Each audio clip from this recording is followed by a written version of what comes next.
Hi guys, it's great to see you again. I'm Miss Joli and I'll be your visual artist for this lesson. It's Women's History Month and today we're going to talk about the famous Mexican artist Frida Kahlo. And we're going to be doing an artwork inspired by one of her still lifes. The materials we're going to need: sheet of paper, pencil, eraser, and a cup of crayons. Frida Kahlo was a Mexican painter known for mixing traditional Mexican folk art with surrealism. Surrealism is a form of painting that is inspired by dreams and using images that are symbols of other things. Frida, however, argued that she drew from her reality and not her dreams. I never paint dreams or nightmares. I paint my own reality. When Frida was young, she was enrolled in a prestigious school where she was studying medicine. While there, she was in a terrible trolley accident that broke nearly all of her bones. She healed and was able to walk again, but the pain remained with her for the rest of her life. After the accident, she decided to devote herself to painting. At a young age, she married the famous painter Diego Rivera, who usually worked on large painted murals of the working class in Mexico City. Her paintings were much more personal.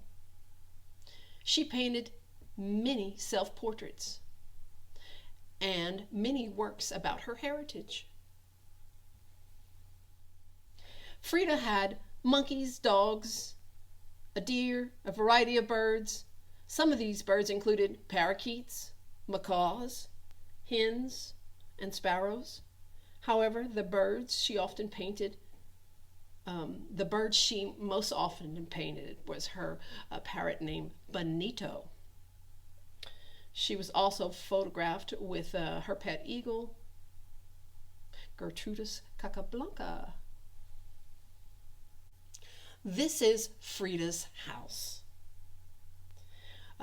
Frida and Diego Rivera lived in the house in 1934 till they divorced in 1939. After it became her studio. It's called La Casa Azul. And like I said, it was her childhood home and residence. Now, she lived from 1939 to 1954. That's when she died. They also had gardens, the gardens at La Casa Azul. And in 1958, it was turned into a museum dedicated to Frida Kahlo. Let's take a look at some of Frida's work. Frida did many self-portraits. I paint myself because I am alone. I paint myself because I am the subject I know best. Here's the book that we're going to read today about Frida Kahlo. Frida Kahlo was one of the greatest Mexican artists of the 20th century. She was born in Mexico in 1907. Frida grew up during the Mexican Revolution, an event that influenced her life and changed the art of Mexico forever. Some of Frida's most famous works are self-portraits. In many of them, she shows herself surrounded by things that were important to her. Frida especially liked to paint flowers, plants, forests, animals, costume jewelry, and ancient gods and idols that were found only in Mexico, and showed unpleasant things that happened during her life. These paintings are sometimes shocking to people, but Frida needed to paint them to help her get through some hard times. The paint shown on the next page, Without Hope, was done after a serious illness. Frida had grown weak and had no appetite. Her doctor wanted her to eat lots of strained foods. Frida was disgusted by the idea of being forced to eat, and shown how she felt about this in her painting. Frida painted most of these disturbing pictures for herself. She was surprised when anyone else showed any interest in them. I went through lots of pain and suffering during her life. When she was 5 years old, she caught a serious disease called polio.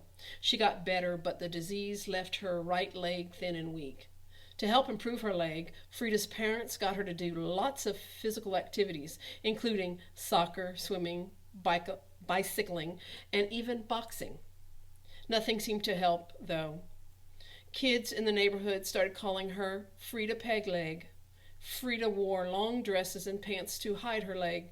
She never wanted anyone to know she was different or feel sorry for her or make fun of her. Frida Kahlo was very curious as a child. She especially wanted to know about nature and science. Her father thought this was great and encouraged Frida to learn as much as she could. Frida was always bringing home plants, rocks, insects, and small animals to study. Mr. Kahlo was a professional photographer and an amateur artist who was also curious about all kinds of things. He taught his daughter about ancient Mexican art and architecture. Mr. Kahlo showed Frida how to use a camera and how to retouch color photographs. These things came in handy later when Frida became an artist. When Frida was 14 years old, Diego Rivera came to her school to paint one of his murals.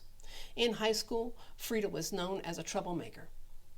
She made herself a pain in the neck to her teachers and anyone else in authority, including the famous Diego.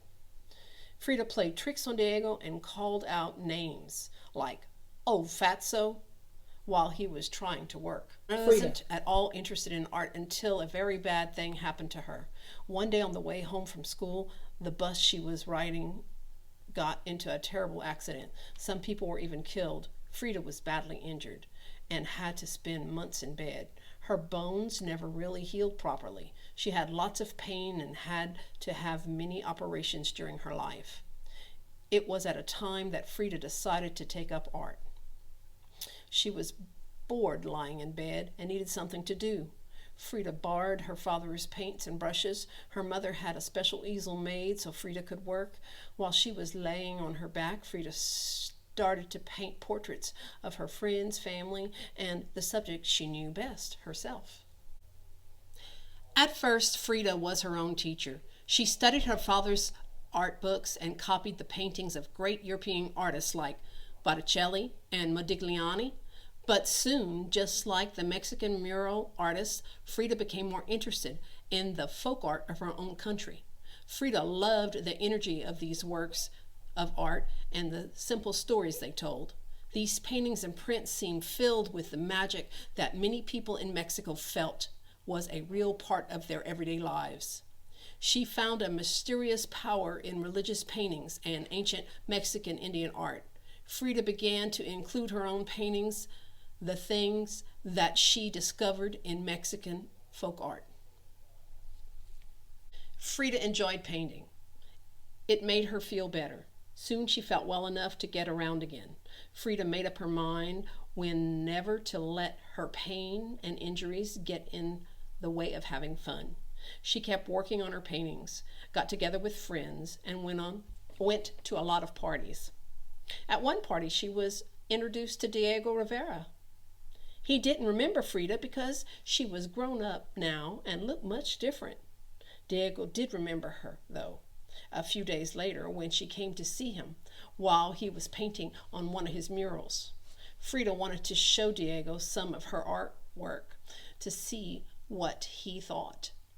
Even though Frida had teased him years before, she had always been fascinated by Diego and respected his talent. Diego thought Frida's artwork was great. Now that Frida was grown up, he thought she was great too. Frida invited Diego to her home to look at other paintings she had done. Diego visited the Kahlo home often. He and Frida got to know each other well and started dating. After a while, they fell in love. Even though Diego was more than 20 years older than Frida, they decided to get married. Diego always encouraged Frida with her art. He was proud of his talented wife. Frida learned a lot from Diego. He turned out to be an excellent art teacher. Now, Frida Kahlo was the wife of one of the most famous artists in the world. At first, it was fine with her to just take care of her husband. Frida enjoyed being with Diego every day while he worked, but she wasn't doing much of her own artwork. In the 1930s, Diego was asked to paint murals in the United States. Diego and Frida traveled there often and were admired wherever they went.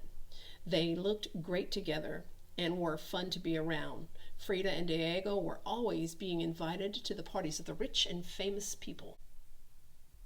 So I am going to go ahead and do my artwork on this side so I can put a picture for you. And don't forget, the first thing we're going to do is grab our pencil and write our name on the back. Okay. Again, I'm going to be doing mine in marker so that you can see it. And flip it over. And we have Frida Kahlo's artwork.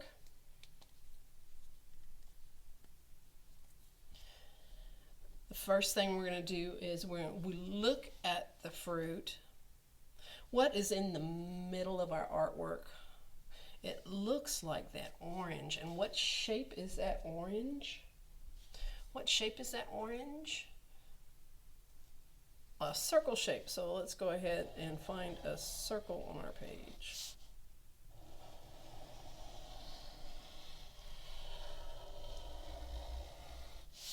If you have to ghost it around a few times and draw your circle shape, that will totally be fine. We're just kind of lightly penciling it in. And if we need to erase, it's okay. It's about like your fist. See, your little fist almost in the middle of the page, but towards the bottom of the middle. I'm going to do two little curves, a curve that comes out this way, and a curve that's going to continue coming out this way. What is that going to be, class? The what? The watermelon. Go ahead and put a little line on both tops a little bit. Okay. We're going to do a very thin line close to it. In fact, we're going to do another one.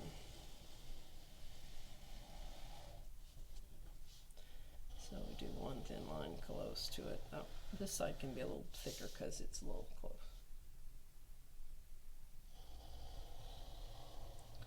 So there we go.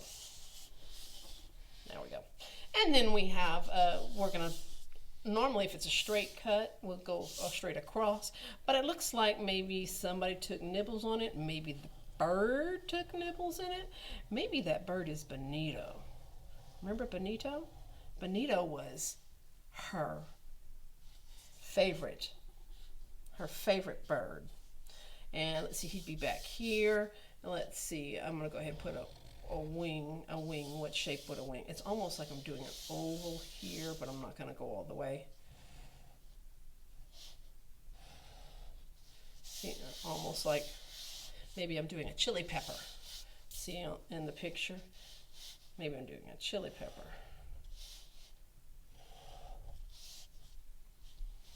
Okay, and then we have a circle, that little bitty circle that's here for the head.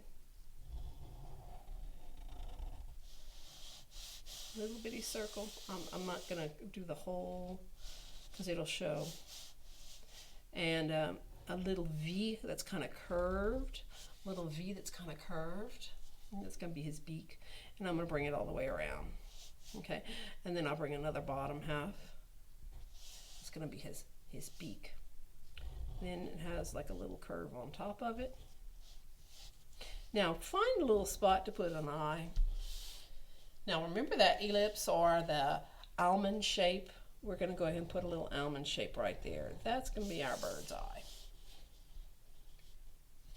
Coming right below the beak, we're going to put a little curve. And then we're going to put coming from the beak underneath. We're going to put another one. That's the bird's chest. Now that's all we have to draw on the bird. The rest we just color it up. So we have him done in the background. So the next thing in the foreground, in the front, the foreground, actually the watermelon is probably in the middle, the midground, and some of the orange. They do have two shapes in the foreground. This looks like a mango or maybe a papaya. It's probably a mango. So we think about your oval shape, and it kind of waves a little bit. And just to give you an oval shape, it doesn't matter if it doesn't come out completely. They have different shapes for them. Okay, they have different shapes for them. And there's another type of orange or so behind it, so we'll just do a little curved line.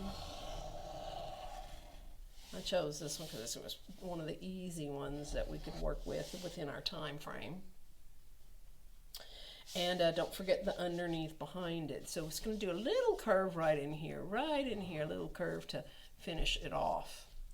Then we're going to have something else. I think it's very dark green. And then we're going to have another greenish kind of citrus in the background here. And I'm going to do two little circles with some little lines coming out from it. That'll work. Now, again, we do have another circle that looks actually, it does kind of look circular.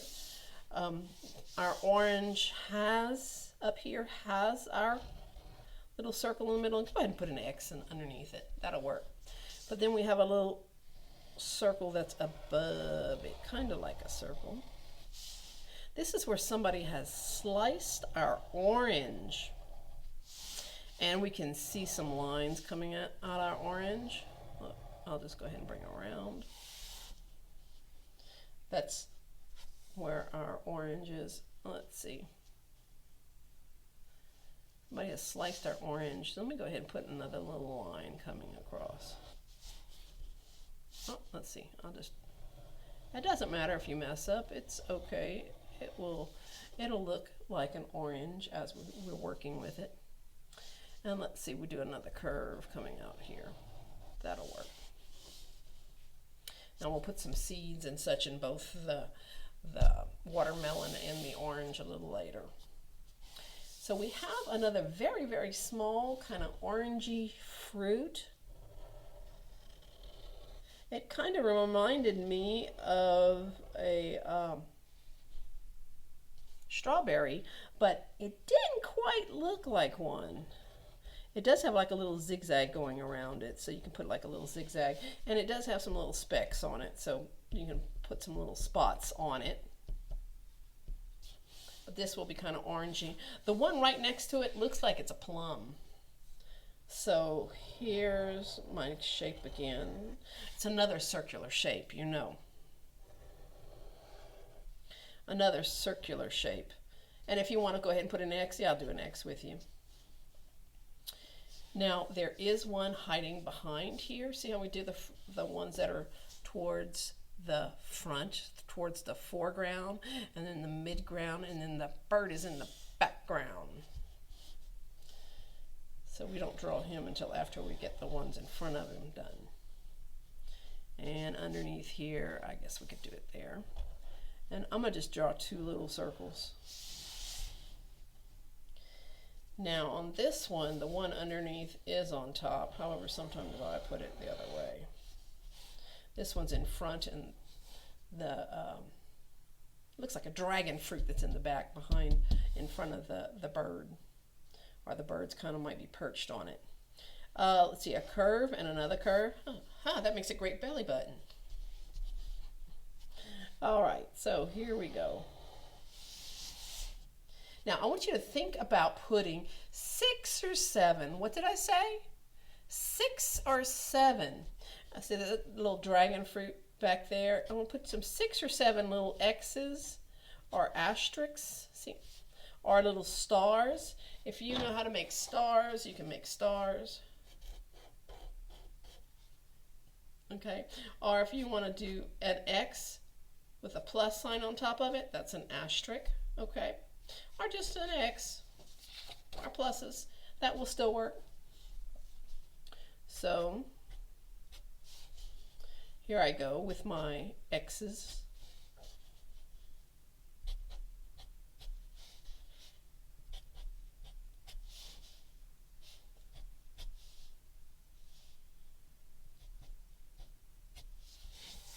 All right. We do have another fruit in the distance. And another little circle to go with it. Let's not forget our little seeds. Let's see, we have a seed here. Looks almost like a little teardrop. Even an ellipse will do. Little seeds, little seeds, little seeds, little seeds. Just randomly put some seeds. Randomly put some little seeds. All right. So I basically have probably just about everything that I'm going to be doing in marker.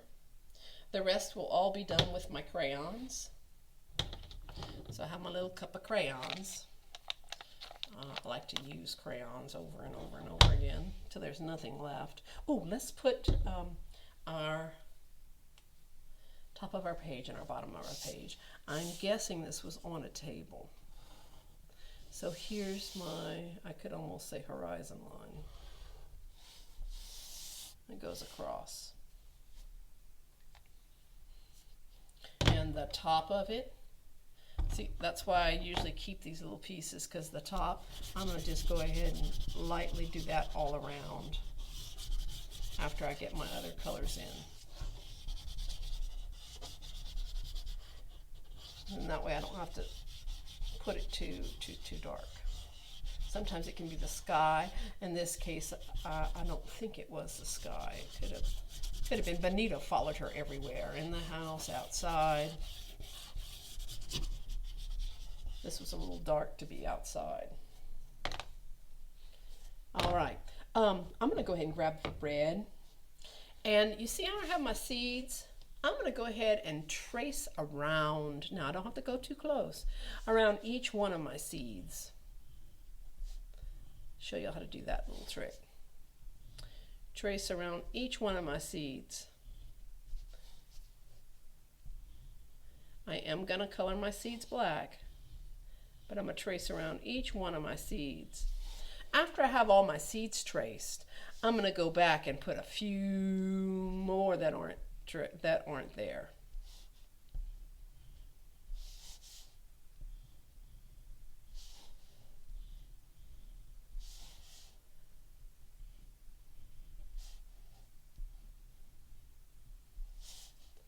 A few more that aren't there.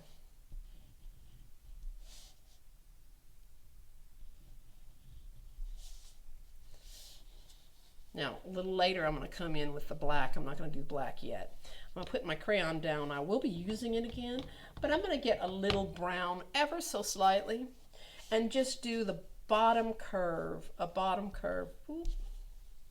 Let's see, I might need to take off some of my crayon covers, or the clothes of my crayon. There we go. So I'm going to just do a little curve. See, I did a little curve. It's going to give it a little darkness. Not too dark, just a little bit. These are going to be the little spaces where they had a seed that fell out. And I could put more. Then I'll come back over and color it up.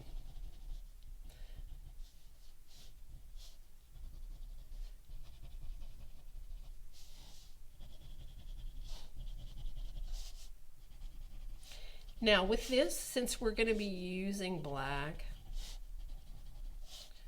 if you want to, let's go ahead and color the whole thing really light. Remember how we have pressure? If you put a little light pressure, go ahead and color it really light in your watermelon. This first line here, in between the outside edge, this is going to be white. And the outside, the total outside will be green. So I'm going to get my green and I'm going to just go ahead and do a dark line with my green. Do a dark line on both sides with my green.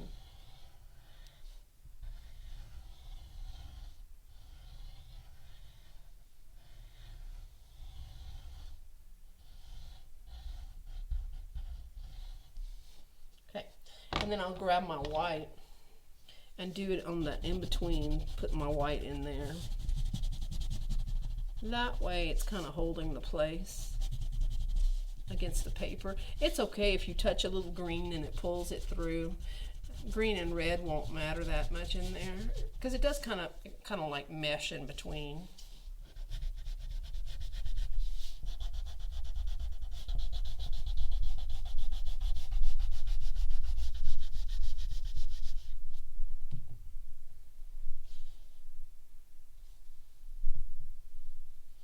We're just about running out of time here. So then I'll come back after I color the red and I'll add black on the seed spots. Now these seeds are black. The seeds on here are going to be white on the orange. And again, I used, for my orange, I went ahead and I added brown with the orange to make it show. So in here I added brown on my orange. You see how I added a little brown on my orange to give it the shading, the shadow effect. And you see how I colored in my, I went in with a little black and I kind of put black on the inside, just a little. And these are the colors that came quite close with the regular crayon, with the regular crayons.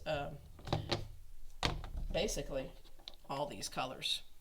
I did use a little peach in there with the artwork in the colors and in the mango. Give it kind of that rosy kind of orangey look. Frida Kahlo only became famous internationally after her death.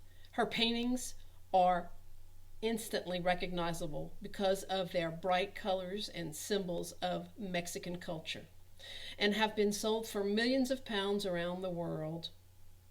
Thanks to her strong personality, fighting spirit, and love of painting, Frida overcame the accident that marked her life. She is an inspiration to many women today. Take a moment and view your artwork. Turn and notice your neighbor's artwork. Notice the similarities and the differences between your artworks. Remember, we're all unique. Thanks for joining me today. We learned so many things. We talked about the famous Mexican artist, Frida Kahlo. And we did an artwork inspired by her still lifes. As you go through your week, notice what stories of women you hear. What obstacles do you think they had to overcome? How did they contribute to society? How could you contribute to society and make the world a better place? Also, take notice of any stories that you might hear of special people who have overcome obstacles. Enjoy the rest of your day. I can't wait to see you next time.